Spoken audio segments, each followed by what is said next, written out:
Velocity എന്താണെന്ന് പറഞ്ഞു, കറണ്ടും ഡ്രിഫ്റ്റ് വെലോസിറ്റിയും തമ്മിലുള്ള ബന്ധം പറഞ്ഞു അല്ലേ. V is equal to N A V എന്ന് പറഞ്ഞ ബന്ധമൊക്കെ നമ്മൾ പഠിച്ചു. അപ്പോൾ ഡ്രിഫ്റ്റ് വെലോസിറ്റി എന്ന് പറഞ്ഞാൽ എന്താ? The average velocity acquired by electron when it is drifted under the influence of electric field. അല്ലെങ്കിൽ ഒരു ഇലക്ട്രിക് ഫീൽഡ് അപ്ലൈ ചെയ്യുമ്പോൾ ഇലക്ട്രോണുകൾ എന്ത് ചെയ്യും? ഡ്രിഫ്റ്റ് ചെയ്യും. അങ്ങനെ ഡ്രിഫ്റ്റ് ചെയ്യുന്നതിന് ആവശ്യമായ വെലോസിറ്റി നമ്മൾ വിളിക്കുന്ന പേരാണെന്ത്? ഡ്രിഫ്റ്റ് വെലോസിറ്റി എന്ന് പറയും. അപ്പോൾ അത് കാണുന്ന ഇക്വേഷൻ ഇങ്ങനെ പഠിച്ചു. V D drift velocity is equal to E by M into tau എന്ന് പഠിച്ചു. അതിൽ സ്മാൾ ഇ എന്ന് പറഞ്ഞാൽ എന്താ? ചാർജാണ്. ക്യാപിറ്റൽ ഇ എന്ന് പറഞ്ഞാൽ ഇലക്ട്രിക് ഫീൽഡാണ്. എം എന്ന് പറഞ്ഞാൽ മാസാണ്. ഒരു ടോ എന്ന് പറഞ്ഞാൽ എന്താ? റിലാക്സേഷൻ ടൈമാണ്. രണ്ട് സക്സസീവ് കൊളീഷൻ എടുക്കുന്ന ടൈമാണ് എന്തെന്ന് പറഞ്ഞാൽ റിലാക്സേഷൻ ടൈം എന്ന് പറഞ്ഞാൽ. പിന്നെ അടുത്ത റിലേഷൻ പഠിച്ചു N A V E. I ആണെന്ന് ഇക്വേഷൻ പഠിച്ചു. I is equal to N A V E. കറണ്ടും ഡ്രിഫ്റ്റ് വെലോസിറ്റി തമ്മിലുള്ള ബന്ധം. എൻ എന്ന് പറഞ്ഞാൽ നമ്പർ ഓഫ് ഇലക്ട്രോൺസ് ആണ്. എ എന്ന് പറയുന്നത് ഏരിയയാണ്. വി എന്ന് പറഞ്ഞു കഴിഞ്ഞാൽ എന്താണ്? ഡ്രിഫ്റ്റ് വെലോസിറ്റിയാണ്. ഇ എന്ന് പറഞ്ഞാൽ എന്താ? Charge of electron. ഇങ്ങനെ കുറേ കാര്യങ്ങളൊക്കെയാണ് നമ്മൾ പറഞ്ഞു നിർത്തിയത്. അതുപോലെ റെസിസ്റ്റൻസ് സീരീസും പാരലും അതിൻ്റെ കളർ കോഡും റിലാക്സേഷൻ ടൈമും കാര്യങ്ങളും എല്ലാം പറഞ്ഞു. നെക്സ്റ്റ് നമുക്ക് പഠിക്കാനുള്ള ടോപ്പിക്കാണ് എന്താണ് മൊബിലിറ്റി. മൊബിലിറ്റി എന്ന് വെച്ച് കഴിഞ്ഞാൽ എന്താണ്? എന്താണ് മൊബിലിറ്റി എന്ന് വെച്ച് കഴിഞ്ഞാൽ നോക്ക്. മൊബിലിറ്റി ഈ ഡ്രിഫ്റ്റ് വെലോസിറ്റി എന്ന് പറയുന്ന സാധനം ഉണ്ടല്ലോ, പ്രപ്പോർഷണൽ ടു ഇലക്ട്രിക് ഫീൽഡാണ്. ഡ്രിഫ്റ്റ് വെലോസിറ്റി എന്ന് പറഞ്ഞാൽ പ്രപ്പോർഷണൽ ടു ഇലക്ട്രിക് ഫീൽഡാണ്. മീൻസ് ഇലക്ട്രിക് ഫീൽഡ് ഇൻക്രീസ് ചെയ്യുമ്പോൾ ഡ്രിഫ്റ്റ് വെലോസിറ്റി കൂടും. കാരണം എന്താ? നമ്മൾ കൂടുതൽ ഇലക്ട്രിക് ഫീൽഡ് കൊടുക്കുമ്പോൾ ആ ഇലക്ട്രോണുകൾ എന്ത് ചെയ്യും? പെട്ടെന്ന് ആ ഇലക്ട്രിക് ഫീൽഡ് ഇൻഫ്ലുവൻസിൽ എന്ത് ചെയ്യുന്നു? അവിടെ നിന്ന് ഡ്രിഫ്റ്റ് ചെയ്യുന്നു. ഇലക്ട്രിക് ഫീൽഡ് കുറയുമ്പോഴോ ഇലക്ട്രോണിൻ്റെ ഡ്രിഫ്റ്റിങ് കുറയും. മീൻസ് എന്താ? ഡ്രിഫ്റ്റ് വെലോസിറ്റി അവിടെ കുറയുന്നു. അപ്പോൾ നമുക്ക് എന്ത് ചെയ്യാൻ പറ്റും? ഈ വി ഡി ഇസിക്കൽ ടു നമുക്കൊരു കോൺസ്റ്റന്റ് കൊണ്ട് മൾട്ടിപ്ലൈ ചെയ്യാം. A constant mu into E എന്ന് എഴുതാം. വി ഡി ഇസിക്കൽ ടു അങ്ങനെ എഴുതാം. A constant mu into E എന്ന് എഴുതാം. ആ മ്യൂവിനെ നമ്മൾ വിളിക്കുന്ന പേരാണ് മൊബിലിറ്റി എന്ന് പറയും. മ്യൂവിനെ വിളിക്കുന്ന പേരാണ് മൊബിലിറ്റി. നമുക്ക് മ്യൂ അങ്ങനെ എഴുതാം. Mu is equal to V D എന്നോ വി എന്നോ കൊടുക്കാം ബൈ എന്താ? ഇ എന്ന് എഴുതാം. ഡ്രിഫ്റ്റ് വെലോസിറ്റി പെർ ഇലക്ട്രിക് ഫീൽഡിനെ നമുക്ക് എന്ത് പറയാൻ പറ്റും? മൊബിലിറ്റി എന്ന് പറയുവാനായിട്ട് പറ്റും. ഡ്രിഫ്റ്റ് വെലോസിറ്റി എന്തുകൊണ്ട് ഡിവൈഡ് ചെയ്യുന്നു? ഇലക്ട്രിക് ഫീൽഡ് കൊണ്ട് ഡിവൈഡ് ചെയ്ത് കഴിഞ്ഞാൽ നമുക്ക് എന്ത് പറയാൻ പറ്റും? അതിനെ മൊബിലിറ്റി എന്ന് പറയുവാനായിട്ട് പറ്റും. ഓക്കെ ആണല്ലോ. ഇനി ആ മൊബിലിറ്റി കാണുന്ന ഒരു ഇക്വേഷൻ നമുക്ക് നോക്കണം. അല്ലെങ്കിൽ മൊബിലിറ്റി എങ്ങനെ നമുക്ക് കറണ്ടുമായിട്ട് ടൈം ചെയ്തിൽ എങ്ങനെ കൊണ്ടുവരാം? മൊബിലിറ്റിയും കറണ്ടും തമ്മിലുള്ള ബന്ധം നമുക്കൊന്ന് നോക്കാം. അപ്പോൾ മൊബിലിറ്റി ഓക്കെയാണ്. അപ്പോൾ ഇനി നമ്മൾ ചെയ്യാൻ പോകുന്നത് വെച്ച് കഴിഞ്ഞാൽ കറണ്ട് കാണുന്ന equation I is equal to N A V E ആണ് കറണ്ട് കാണുന്ന ഇക്വേഷൻ. അപ്പോൾ ഈ വി ഇയുടെ വില നമുക്ക് കിട്ടി. വിയുടെ വില നമുക്ക് കിട്ടി. എന്തോ വിയുടെ വില? മ്യൂ ഇൻറ്റു ഇ എന്നും പറഞ്ഞ് കിട്ടി അല്ലേ. കാരണം മ്യൂ എന്ന് പറഞ്ഞാൽ എന്തോ? മൊബിലിറ്റി. ഇ എന്ന് പറഞ്ഞാൽ എന്താ? ഇലക്ട്രിക് ഫീൽഡ് ആണല്ലോ. അപ്പോൾ നമ്മൾ ഇനി അടുത്ത ചെയ്യാൻ പോകുന്നത് ഈ വിക്ക് പകരം ഈ വാല്യൂ നമ്മൾ സബ്സ്റ്റിറ്റ്യൂട്ട് ചെയ്യാൻ പോകുക. അപ്പോൾ ഐ ഇസിക്കൽ ടു അങ്ങനെ എഴുതാം. ഐ ഇസിക്കൽ ടു എൻ അതുപോലെ എഴുതാം, എ അതുപോലെ എഴുതാം. ബിക്ക് പകരം എന്താ? മ്യൂ ഇ ഇൻറ്റു എങ്ങനെ കൊടുക്കാം? ഇ എന്ന് കൊടുക്കാം. അപ്പോൾ നമുക്ക് എന്തിൻ്റെ വില കിട്ടി? കറണ്ടിൻ്റെ വില കിട്ടി. Current is equal to N A mu E into E. ഇനി കറണ്ട് ഡെൻസിറ്റി ഉണ്ട്. കറണ്ട് ഡെൻസിറ്റി നമ്മൾ ഡിനോട്ട് ചെയ്യുന്ന ലെറ്റർ ജെ ആണ്. കറണ്ട് ഡെൻസിറ്റി എന്ന് വെച്ച് കഴിഞ്ഞാൽ കറണ്ട് പെർ യൂണിറ്റ് ഏരിയ. കറണ്ടിനെ യൂണിറ്റ് ഏരിയ കൊണ്ട് ഡിവൈഡ് ചെയ്യുമ്പോൾ നമുക്ക് എന്ത് കിട്ടും? കറണ്ട് ഡെൻസിറ്റി ഇടും. കറണ്ട് ഡെൻസിറ്റി എന്ന് പറഞ്ഞു കഴിഞ്ഞാൽ കറണ്ട് പെർ എന്താണ്? യൂണിറ്റ് ഏരിയ ആണ്. സോ എങ്ങനെ എഴുതാം? J is equal to N A mu E. ഇയെ നമ്മൾ പിന്നെ എ കൊണ്ട് എന്ത് ചെയ്യുക? വെട്ടിക്കളയുക. ബാക്കി എന്ത് കിട്ടും? അപ്പോൾ J is equal to current density നമുക്ക് എഴുതാം എൻ മ്യൂ ഇ. ഇ ആണ് എന്ത് കാണുന്ന ഇക്വേഷന്? കറണ്ട് ഡെൻസിറ്റി കാണുന്ന equation. N into mu E. E ആണ് കറണ്ട് ഡെൻസിറ്റി കാണുന്ന ഇക്വേഷൻ. അടുത്ത് നമ്മൾ അറിയേണ്ടത് മൊബിലിറ്റിയുടെ യൂണിറ്റ് ചോദിച്ചാൽ പറയണം. മൊബിലിറ്റിയുടെ യൂണിറ്റ് എന്ന് വെച്ച് കഴിഞ്ഞാൽ M S raise to -1 by V M raise to -1 ആണ് ഇതിൻ്റെ യൂണിറ്റ്. മൊബിലിറ്റിയുടെ യൂണിറ്റ്. അപ്പോൾ മൊബിലിറ്റിയുടെ യൂണിറ്റ് നമ്മൾ ഓർത്ത് വെക്കുക. M S raise to -1 by V M raise to -1 ആണ് മൊബിലിറ്റിയുടെ. മൊബിലിറ്റി എന്ന കൺസെപ്റ്റ് മനസ്സിലായിരുന്നു. മൊബിലിറ്റി പ്രപ്പോർഷണൽ ഇലക്ട്രിക് ഫീൽഡ് പ്രപ്പോർഷനാണ് ഡ്രിഫ്റ്റ് വെലോസിറ്റി. അപ്പോൾ ആ പ്രപ്പോർഷനാലിറ്റി സൈൻ മാറ്റാൻ വേണ്ടി നമ്മൾ എന്ത് ചെയ്യുന്നു? കോൺസ്റ്റന്റ് കൊണ്ട് മൾട്ടിപ്ലൈ ചെയ്യും. That constant is called mobility. അല്ലെങ്കിൽ ഇങ്ങനെ പറയാം, drift velocity per electric field is called എന്താണ്? മൊബിലിറ്റി. ഓക്കെ ആണേ. ഇനി അടുത്തതായിട്ട് നമ്മളെല്ലാം പണ്ട് മുതലേ ഓംസ് ലോ എന്താണെന്ന് പഠിക്കുന്നുണ്ട് അല്ലേ. എന്താ ഓംസ് ലോ എന്ന് വെച്ച് കഴിഞ്ഞാൽ അതിൻ്റെ constant temperature V proportion to I ആണ്. V is equal to a constant R into I ആണ്. ദെൻ ഐ ഇസിക്കൽ ടു എന്താ? വി ബൈ ആർ ആണ്. ആർ ഇസിക്കൽ ടു എന്താ? വി ബൈ ഐ ആണ്. ഇതെല്ലാം നമ്മൾ പഠിച്ചു വെച്ചേക്കുന്ന കാര്യമാണ്. എന്നാൽ അത് എങ്ങനെ കിട്ടി, അതിൻ്റെ ഡിഡക്ഷൻസ് 8-9 ക്ലാസ്സുകളിലൊക്കെ നമ്മൾ പഠിച്ചു വെച്ചിരിക്കുന്ന ഓംസ് ലോ എന്ന് പറയുന്ന സാധനം എങ്ങനെ കിട്ടി, അതിൻ്റെ ഡിഡക്ഷനാണ് നമ്മൾ പഠിക്കാൻ പോകുന്നത്. ആ സെക്ഷൻ്റെ പേരാണ് ഡിഡക്ഷൻസ് ഓഫ് ഓംസ് ലോ എന്ന് പറയുക. ഓംസ് ലോ നമുക്ക് എങ്ങനെ ഡെഡ്യൂസ് ചെയ്യാം, എങ്ങനെ ഡിഡക്റ്റ് ചെയ്യാം നോക്കാം. അപ്പോൾ അതിനു വേണ്ടി നമ്മളൊരു കണ്ടക്ടർ എടുക്കുന്നു. കണ്ടക്ടർ കൂടി കടന്നു പോകുന്ന നമ്പർ ഓഫ് ഇലക്ട്രോൺസ് n ആണ്. കണ്ടക്ടറിൻ്റെ ഏരിയ നമ്മൾ ഏരിയ ക്രോസ് സെക്ഷൻ എ എന്ന് പറഞ്ഞെടുക്കുന്നു. ചാർജ് ഇ എന്നൊക്കെ പറഞ്ഞെടുക്കുന്നു. ആ കണ്ടക്ടർ അനുഭവപ്പെടുന്ന ഇലക്ട്രിക് ഫീൽഡ് ഇ ആണ്. കണ്ടക്ടറിൻ്റെ പൊട്ടൻഷ്യൽ ഡിഫറൻസ് വി ആണ്. കണ്ടക്ടറിൻ്റെ ലെങ്ത് എൽ ആണ്. കണ്ടക്ടർ ഇതൊരു കണ്ടക്ടറാണ്. അതിൻ്റെ ലെങ്ത് എന്താ, എൽ ആണ്. പൊട്ടൻഷ്യൽ ഡിഫറൻസ് എന്താ, വി ആണ്. അതിൻ്റെ ഏരിയ എങ്ങനെ എടുക്കുക, എന്ന് എടുക്കുക. നമ്പർ ഓഫ് ഇലക്ട്രോൺസ് എന്താണ്, എൻ ആണ്. ചാർജ് ഓഫ് ആൻ ഇലക്ട്രോൺ എന്താണ്, ഇ ആണ്. ഇങ്ങനെ കുറേ കാര്യങ്ങളാണെങ്കിൽ നമുക്ക് എഴുതാം. ഇലക്ട്രിക് ഫീൽഡ് കാണുന്ന ഇക്വേഷൻ എപ്പോഴും potential difference per unit length ആണ് electric field. E is equal to നമുക്ക് എങ്ങനെ എഴുതാം, E is equal to V by L എന്ന് എഴുതാം. E is equal to V by L ആണ്. അപ്പോൾ അതൊക്കെയാണ്. അതുപോലെ തന്നെ കഴിഞ്ഞ ക്ലാസ്സിൽ നമ്മൾ പഠിച്ചതാണ്, കഴിഞ്ഞ സെക്ഷനിൽ നമ്മൾ പഠിച്ചതാണ് ഡ്രിഫ്റ്റ് വെലോസിറ്റി കാണുന്ന ഇക്വേഷൻ. വി ഈസിക്കൽ ടു എന്താ, E by M into tau ആണ് എന്ത് കാണുന്ന ഇക്വേഷൻ, ഡ്രിഫ്റ്റ് വെലോസിറ്റി കാണുന്ന equation. E by M into tau ആണ്. ആക്സിലറേഷൻ എന്ന് വെച്ച് കഴിഞ്ഞാൽ വെലോസിറ്റിയെ ടൈം കൊണ്ട് മൾട്ടിപ്ലൈ ചെയ്താൽ നമുക്ക് എന്ത് കിട്ടും, ആക്സിലറേഷൻ കിട്ടും. സോ നമുക്ക് എഴുതാം A is equal to velocity into time. അങ്ങനെയാണ് എ എങ്ങനെ എഴുതാം, എ സമം E by M into tau ആണെന്ന് പറഞ്ഞാൽ ഇ ബൈ എം എന്ന് പറഞ്ഞു കഴിഞ്ഞാൽ എന്താ, വെലോസിറ്റി ആണ്. നമ്മൾ എന്തുകൊണ്ട് മൾട്ടിപ്ലൈ ചെയ്ത് കഴിഞ്ഞാൽ മതി, ടൈം കൊണ്ട് എന്ത് ചെയ്താൽ മതി, മൾട്ടിപ്ലൈ ചെയ്താൽ നമുക്കൊണ്ട് എന്ത് കിട്ടും, ആക്സിലറേഷൻ കിട്ടും. ഇത്ര ഓക്കെ ആണല്ലോ. ശരി, ഈ ടൈം എന്ന് പറയുന്ന സാധനം എന്താ നമ്മളോട് ഉപയോഗിക്കുന്ന ടൈം എന്ന് പറഞ്ഞു കഴിഞ്ഞാൽ റിലാക്സേഷൻ ടൈമാണ് നമ്മളവിടെ യൂസ് ചെയ്യുന്നത്.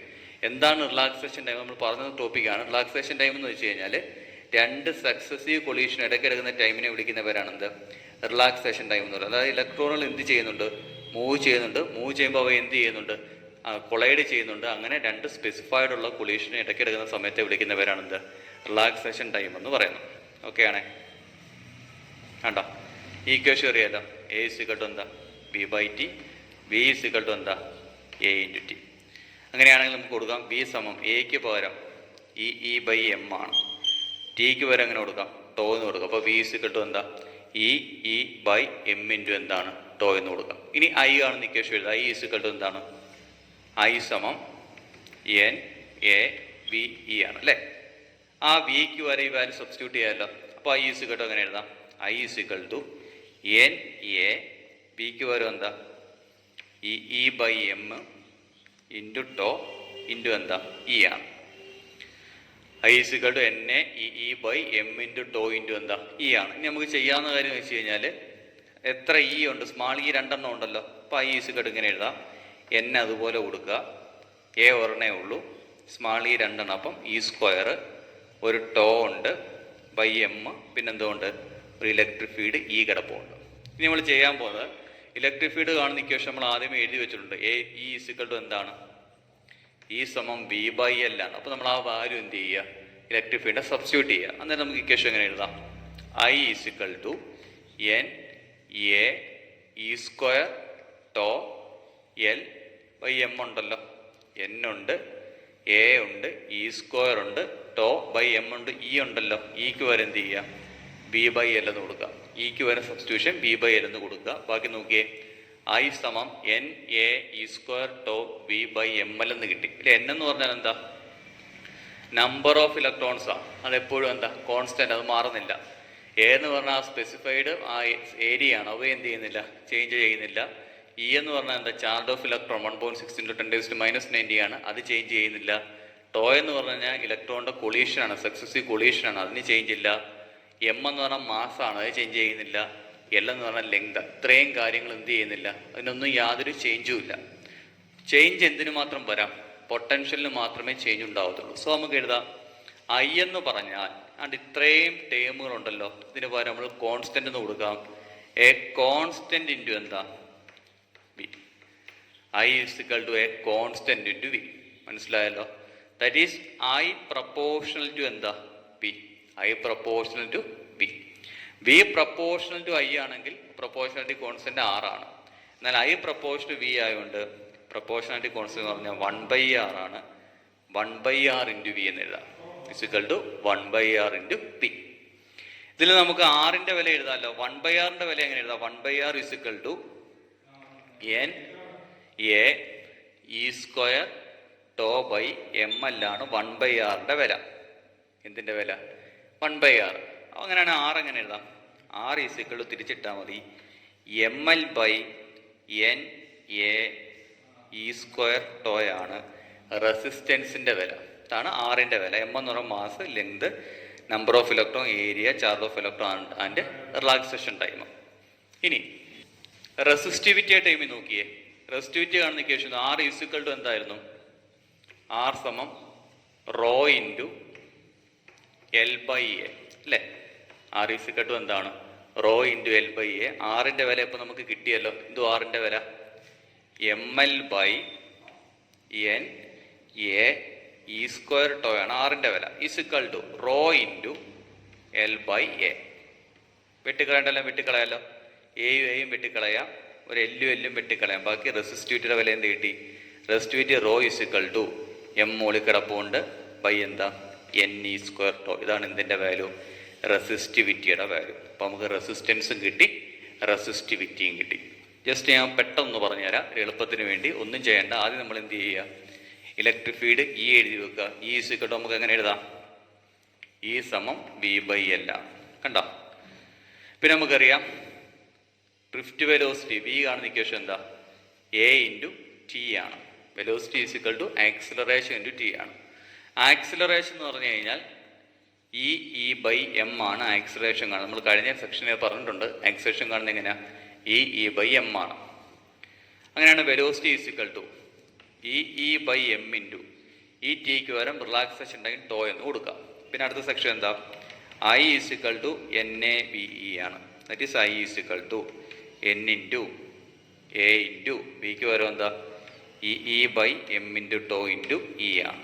പിന്നെ മൾട്ടിപ്ലൈ ചെയ്ത് വെച്ചാൽ മതി. അപ്പോൾ അങ്ങനെ എഴുതാം N A E square tau capital E by M. അടുത്ത സ്റ്റെപ്പ് സിമ്പിൾ. ഇക്ക് പകരം എന്ത് ചെയ്യുക? വി ബൈ എൽ എന്ന് കൊടുക്കാം. അപ്പോൾ അങ്ങനെ എഴുതാം ഐ സമം N A E square tau by M into v by l. N constant, a constant, e square constant, tau constant, m constant, l constant. That is equal to എന്താ? I proportional to എന്താ? V ആണ്. Then I സമം 1/r into V ആണ്. അല്ലെങ്കിൽ I സമം V by R അല്ലേ? 1/rന്റെ വില എഴുതുക. N A E square tau by m l ആണ്. അങ്ങനെയാണ് ആറിന്റെ വില എന്താ? തിരിച്ചിടുക. എം എൽ ബൈ എന്താണ്? N A E square tau ആണ് ആറിന്റെ വില. ഇത്രയും കാര്യങ്ങളേ ഉള്ളൂ. അപ്പോൾ നമ്മൾ മൊബിലിറ്റിയും പറഞ്ഞു, ഡിഡക്ഷൻസ് ഓഫ് ഓംസ് ലോയും പറഞ്ഞു. ഓക്കെ, അടുത്താണ് നമുക്ക് ഡിസ്കസ് ചെയ്യുന്ന topic temperature dependence of resistivity ആണ്. Temperature dependence of resistivity. റെസിസ്റ്റിവിറ്റിയും ടെമ്പറേച്ചറും തമ്മിൽ എന്തെങ്കിലും ബന്ധമുണ്ടോ? അല്ലെങ്കിൽ നമുക്ക് റെസിസ്റ്റിവിറ്റി ചെയ്യാം, റെസിസ്റ്റൻസും ചെയ്യാം. ടെമ്പറേച്ചർ തമ്മിൽ എന്തെങ്കിലും ബന്ധമുണ്ടോ നമുക്ക് നോക്കാം. സിമ്പിളാണ്. അപ്പം നേരത്തെ നമ്മൾ എഴുതി വെച്ച സെക്ഷൻ ഉണ്ടല്ലോ, ആർ ഈക്വൽ ടു എന്നും പറഞ്ഞ് എഴുതിയില്ല. എങ്ങനെ ആറ് കാണുന്ന ഇക്വേഷൻ എഴുതിയത്? ആർ ഈക്വൽ ടു എങ്ങനെ? M L by n e square tau എന്ന് പറഞ്ഞ സബ്സ്റ്റിറ്റ്യൂഷൻ നമ്മൾ കൊടുത്ത് ചെയ്തു. എന്നിട്ട് നമ്മൾ ചെയ്യേണ്ടതെന്ന് വെച്ച് കഴിഞ്ഞാൽ ഇതും ടെമ്പറേച്ചറും തമ്മിൽ എന്താ റിലേഷൻ? മീൻസ് ടെമ്പറേച്ചർ കൂടുമ്പോൾ എന്തെങ്കിലും കൂടുതൽ വരുമോ അല്ലെങ്കിൽ കുറയോ വരുമോ എന്നാണ് കണ്ടുപിടിക്കേണ്ടത്. ഫസ്റ്റ് സെക്ഷൻ ചെയ്യുക, നേരത്തെ കൂട്ട് തന്നെ. E equal to V by L. പിന്നെ എന്ത് ചെയ്യുക? വി സമം A T. That is V equal to എക്ക് പകരം E by M into tau ആണ്. E by M into tau. ടിക്ക് പകരം എന്താ? ടോ കൊടുക്കുക. ഐ സമം എന്താണ്? എൻ എ വി ഇ ആണ്. That is I equal to N A. വിക്ക് പകരം എന്താ? E by M into tau into E ആണ്. ഐ സമം N a square e by M into tau ആണ്. ഇക്ക് പകരം എന്ത് ചെയ്യാം? ബി ബൈ എല്ലും സബ്സ്റ്റിറ്റ്യൂട്ട് ചെയ്യാം. പൈ എങ്ങനെ എഴുതാം? I equal to N a square e into എന്ത്? എൻ എ ഇ ഇൻറ്റു എന്താണ്? ഇ സ്ക്വയർ ആണ്. പിന്നെന്തോ ഉണ്ട്? ടോ ഉണ്ട്, എം ഉണ്ട്, ബി ബൈ എൽ ഉണ്ട് അല്ലേ? അത് നമുക്ക് എന്ത് സബ്സ്റ്റിറ്റ്യൂട്ട് കിട്ടി? 1/rന്റെ വില കിട്ടി. എന്ത് 1/rന്റെ വില? N A E square tau by m l ആണ്. ആറിന്റെ വില എന്താ കിട്ടി? M L by N A E square tau. നിങ്ങൾ ഈ വാല്യൂ കാണാൻ പഠിച്ചു വെച്ചാൽ നമുക്ക് ഇത്രയും ചെയ്യേണ്ട കാര്യമൊന്നുമില്ല. ജസ്റ്റ് ആ വാല്യൂ അറിഞ്ഞിരുന്നാൽ മാത്രം മതി. ഇനി നമ്മൾ നോക്കേണ്ടത് ടെമ്പറേച്ചർ ഡിപ്പെൻഡൻസ് ഓഫ് റെസിസ്റ്റൻസ് ആണ്. എം കോൺസ്റ്റൻ്റാണ്, എല്ലും കോൺസ്റ്റൻ്റാണ്, എന്നും constant, A constant, E constant, ഇതിനൊന്നും യാതൊരു വ്യത്യാസവും ഇല്ല. അപ്പം നമുക്ക് എഴുതാം ആർ പ്രപ്പോർഷണൽ ടു 1/τ ആണ്. കണ്ടോ, ടോ എന്ന് പറഞ്ഞാൽ എന്താ, റിലാക്സേഷൻ ടൈം. അത് കൂടുമ്പോൾ റെസിസ്റ്റൻസ് എന്ത് ചെയ്യും, കുറയും. അത് കുറയുമ്പോൾ റെസിസ്റ്റൻസ് എന്ത് ചെയ്യും, കൂടും. ശ്രദ്ധിക്കേണ്ട കാര്യം ഇത്രേ ഉള്ളൂ. നമ്മളൊരു വസ്തുവിനെ ചൂടാക്കുമ്പോൾ സംഭവിക്കുന്നത് എന്താ, ഇലക്ട്രോണുകളെല്ലാം കൂടി പെട്ടെന്ന് കൊളൈഡ് ചെയ്യും. അങ്ങനെ പെട്ടെന്ന് കൊളീഷൻ നടക്കുമ്പോൾ ആ കൊളീഷൻ ഇടയ്ക്കുള്ള സമയം എന്ത് ചെയ്യും, കുറയും. ഈ ടൈം കുറയുമ്പോൾ ആർ എന്ത് ചെയ്യും, കൂടും. അതായത് ടെമ്പറേച്ചർ ഇൻക്രീസ് ചെയ്യുമ്പോൾ കൊളീഷൻ എന്ത് ചെയ്യുന്നു, കൂടുന്നു. കൊളീഷൻ്റെ റേറ്റ് കൂടും, കൊളീഷൻ ഇൻക്രീസ് ചെയ്യുന്നു. അങ്ങനെ കൊളീഷൻ ഇൻക്രീസ് ചെയ്യുമ്പോൾ റിലാക്സേഷൻ ടൈം ടോ എന്ത് ചെയ്യുന്നു, ഡിക്രീസ് ചെയ്യുന്നു. അങ്ങനെ ടോ ഡിക്രീസ് ചെയ്യുമ്പോൾ റെസിസ്റ്റൻസ് എന്ത് ചെയ്യുന്നു, ഇൻക്രീസ് ചെയ്യുന്നു. ഇപ്പം ഇത്രയും കാര്യമുള്ളൂ. ടെമ്പറേച്ചർ ടോ ഡിക്രീസ് ചെയ്യുമ്പോൾ റെസിസ്റ്റൻസ് ഇൻക്രീസ്. ടെമ്പറേച്ചർ കൂടുമ്പോൾ എന്ത് കൂടും, റെസിസ്റ്റൻസ് കൂടും. ടെമ്പറേച്ചർ കുറയുമ്പോൾ എന്ത് കുറയും, റെസിസ്റ്റൻസ് കുറയും. അപ്പോൾ അത്രയും ഓക്കെ ആണല്ലോ.